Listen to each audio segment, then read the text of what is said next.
Pumalag ang Malacanang sa paninisi ni Cavite 4th District Representative Kiko Barzaga kay Pangulong Bongbong Marcos sa 60 araw niyang suspensyon sa Kamara. Sa atin na nakikita rito, ginagamit lamang ang pangalan ni Pangulong Marcos Jr. para ma-justify ang kanyang mga ginagawang disinformation.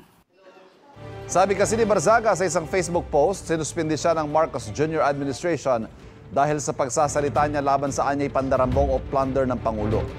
Kita Malacanang, walang kinalaman ng Pangulo sa mga kontrobersyal na social media posts ni Barzaga. Ang pagmalalaswat, nakababastos umanong post ni Barzaga ang basihan ng ethics complaint laban sa kanya. Sabi ng House Ethics Committee, hindi katanggap-tanggap ang ganoong klaseng post mula sa isang kongresista, kaya inirekomenda nilang suspindihin si Barzaga.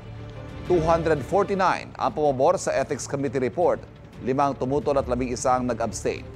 Sa isang mensahe sa GMA Integrated News, sinabi ni Barzaga na binura na niya ang online posts na batayan ng ethics complaint alinsunod sa utos ng Kamara. Kapuso, huwag magpapahuli sa latest news and updates. Mag-iuna ka sa balita at mag-subscribe sa YouTube channel ng GMA Integrated News.